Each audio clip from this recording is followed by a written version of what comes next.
And welcome back to the channel, everybody. Welcome back to a new video. And today, well, we're going to talk about a lawsuit. And this lawsuit is pretty serious, and it would concern me if I was one of the 781,000 people that could be affected by this problem. Meaning, if the car you're driving had the possibility that it would randomly burst into flames unexpectedly while on the road, heading somewhere, or left in your garage for 2 weeks and then suddenly decide it's time to burst into flames.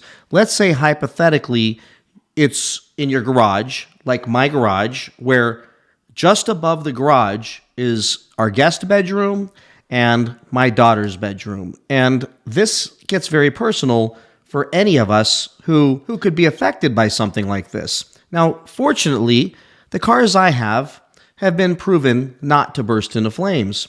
But I will tell you, I've contemplated in the past buying a Tesla or buying an electric car to run into the ground and use for work and then basically dispose of it when it's gone, when it's done.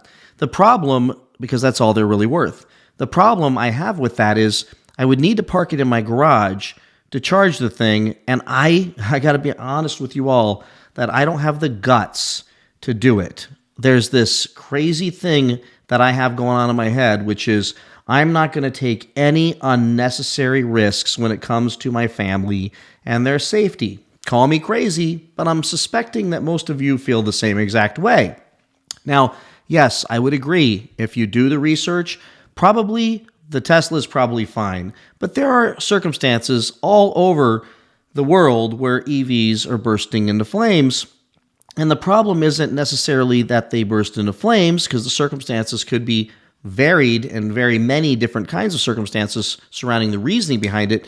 It's that when they start burning, they're very hard to put out, and they burn rapidly and extremely, extremely hot to the extent that everything around them goes down in flames. But this isn't even just an electric car in this circumstance. This is the Jeep, let me read this here, the Jeep Wrangler and Gladiators from 2021 to 2023. Gas and hybrid versions are bursting into flames. A lawsuit has been filed, and I want to read some of this stuff to you because it's terrifying. If you drive one of these right now, I would get to the dealership and say, hey, you got to convince me that it's safe to park next to my home, next to any building, next to my neighbor's car, next to anything, because it has the possibility, and that's all I need. So watch. All I need you to tell me when it comes to fire is that there is a chance that it's going to happen based on other people having it happen to them.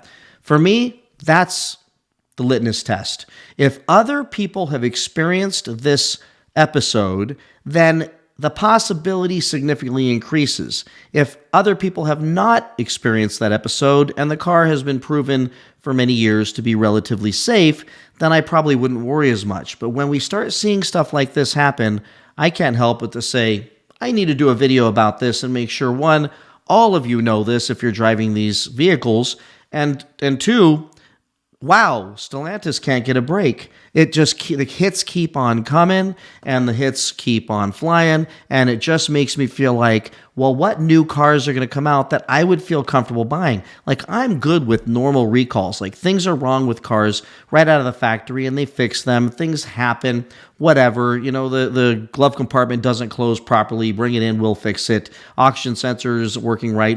I get it. These things happen. Charging systems have errors. Bursting into flames, I think you would all agree, is next level insanity. It's next level concern, and it's one where Stellantis and Dodge were kind of in a tough spot when the National Highway Traffic Safety Administration starts investigating, and they don't do a recall yet, because doing that recall would be pretty much them admitting that they're at fault for the circumstances that have already taken place with customers, and screaming out that 781,000 vehicles are at risk. Imagine trying to swallow that elephant and fix those problems. Let me switch over and show you the screen and share with you some of the stories and circumstances surrounding this. And then you decide, would you buy another Stellantis product? Would you buy a Dodge, Jeep, Ram? Would you buy any of these vehicles knowing that 781,000 vehicles are at potential risk of bursting into flames? I got to tell you, it concerns me. So even when the new Dodge Charger comes out with the twin turbo i6, where I was contemplating maybe I would buy that thing, reading something like this makes me think, do I want to take that risk? Because I park a lot of my cars in the garage, and look, I don't have any problem with our Defender. I don't have any problem with the Lambo. But any of these cars, I might have some concern, some fear, especially a first-year run of something. But this is going back from 2021 to 2023, gas and hybrid Jeep Wrangler and Gladiator vehicles. That's going back. So imagine this. 3 years ago, you bought a 2021, and now you're sitting here going, is mine going to be one that randomly decides to explode? Now, people would think that, well, if I've had it for 10 or 15,000 miles, maybe mine's definitely not the one. It would have burst in flames by then. No, we've got one here that I'll tell you about in a second that it took getting to 15,000 miles before the thing burst into flames. This is downright insanity. Let me switch the screens. So here's the article on this legal website, and I went ahead and just pulled the whole thing. And by the way, I can click the entire class action lawsuit, but this is a big one. Jeep owners sue over alleged defect causing spontaneous underhood fires, potentially affecting 781,000 vehicles on the road. I need you to think right now. I'll put this link in the description below. If you're one of the affected people, you can read about this. If you had one of these vehicles, would you suddenly no longer park that in your garage under your, like me, my daughter's bedroom, or put my entire family at risk, or park it alongside the house or my neighbor's house? I would put that thing out in the middle of a field every single night and hike back to the house. It just wouldn't be a risk I was willing to take, because I'd never look back. If I knew about this, I'd never look back and be able to forgive myself if I took that risk. So here's the basic story. Lawsuit filed November 7th, so just a few weeks ago, alleges that FCA sold vehicles are susceptible to spontaneous underhood fire due to alleged defect in the power steering pump electrical connector located in the front passenger side of the engine compartment. It alleges that FCA previously recalled many of the same vehicles for different fire risks, in some cases instructed owners to park their vehicles away from structures and other vehicles due to risk. Although, this is the punchline, the National Highway Traffic Safety Administration is currently investigating these underhood fires, FCA has not recalled the affected vehicles to address this fire risk, according to the lawsuit. So others have burned.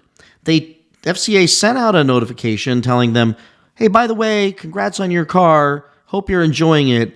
Don't park next to anything flammable. And I certainly wouldn't put it in the garage, because there's a slight risk the thing bursts into flames, burns your entire house down, and kills your entire family.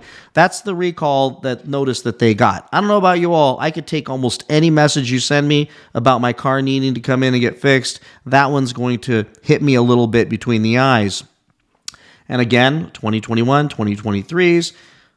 This is interesting, the running out the clock. What the lawyers are saying, now I don't have a lot of love for lawyers in my life. I mean, generally I've watched lots of plaintiff and trial attorneys formulate all kinds of just cash hunting lawsuits. But in this case, I would say while that could be partly the factor involved, the fact is that some of these things are bursting into flames. So hundreds of thousands of vehicles on the road and parked in and around structures and other vehicles are at risk of catching fire, and their owners are without a safely operable vehicle for an unknown and potentially lengthy period.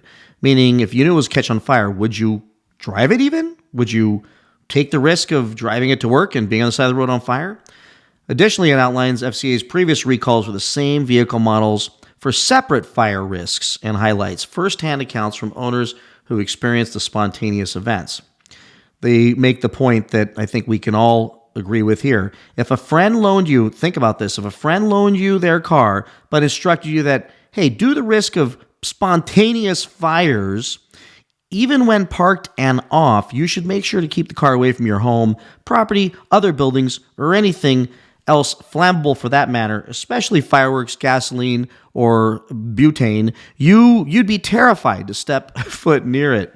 Stephen Berman, managing partner at Hagens Berman, said, "There are a million ways this scenario could go wrong, and those left with affected Jeeps are potentially running out the clock." Meaning, what he means by this is, it's not, he's saying the possibility of it's not if it happens, it's when it happens. And that's the thing you gotta kind of get your head around, which is there's a possibility that although it hasn't happened to you yet, it very likely could. And you're just running out the clock until you get certainty that that problem has been repaired. This is probably one of the biggest lawsuits they're going to see in a long time, and one that they're going to have to address on a massive scale. Now, this is the interesting part I wanted to share with you all. So here's some reports from some of the owners who actually experienced the under hood fires. Here's one owner who owned a 2022 Jeep Gladiator in February 2024, this year, from Shasta County, California. Quote, "I had my husband, 2 children, and 2 dogs in the vehicle. Without warning, the power steering went out. Within 20 seconds, a steering wheel light appeared on the dash. Within approximately 20 more seconds, count that out, folks, I was able to pull over into a plowed turnout. As soon as we stopped the vehicle, we noticed fire in the engine compartment. The vehicle had approximately 15,000 miles on it, according to the lawsuit." So this thing, 15,000 miles, you assume you've gotten through everything. You've passed, if it was going to catch on fire, it was going to catch on fire. Well, apparently not. And another, from January 2024, an owner of a 2022 Jeep Gladiator in Washington reported, "Our 2022 Gladiator was last driven about 2 weeks ago," meaning it's just sitting there. "It burned to the ground while parked next to our house, as stated in the complaint. There were no warnings of symptoms, and our Jeep app showed everything was normal when last driven." The vehicle manufacturers have a reasonable expectation to provide safe, reliable cars to their customers, and it's clear that FCA has failed to meet the bare minimum of that expectation. What's worse is that, let me go back to my camera here. What's worse than just having your car burst into flames and at least you were in a safe place, you got out of the car and it's behind you now, get your insurance money and move on. What's worse is that it hasn't happened to you and you haven't survived it yet, so you don't know when and if it's even going to happen. And for that, it's called fear, uncertainty, and doubt. They call it FUD. And that FUD would wear on me like you would not believe. Every single day I get behind the wheel of one of those things and drive one out on the open road, or pull it up into my garage, or park it next to my house, or park it next to other cars in a parking lot, because there's a possibility that my car ends up becoming a Molotov cocktail and lighting up whatever area it is parked in. And for that reason, I thought it was necessary I do a video, share this. It's just more and more just crap following Stellantis around, more bad news after bad news, and it just leads me to feel less confident about owning anything made by that manufacturer. Now, am I being extreme? I don't think so. And tell me in the comments below, am I being extreme? If I owned one of these things, now I have a good friend, I did send him this story, who owns one of these things. And I said, listen, I love you and I love your family and your 2 kids. Please do not park that thing anywhere near your home. If it goes up in flames, send me a video of you all roasting marshmallows in front of it and safely surviving that episode until they tell you it has been repaired. And even then, I would probably take some time and not throw it in my garage underneath my family's bedroom. So with that, everybody, let me know what you think about this. Just more drama surrounding Stellantis. I couldn't resist doing a video about this because I figure this is just one story amongst so many, and it just gets lost in the fray, and maybe people haven't heard it yet. So if you got one of these things, be careful with it. Go back to your dealership and say, I want certainty in this thing. I want to know this thing's going to be okay.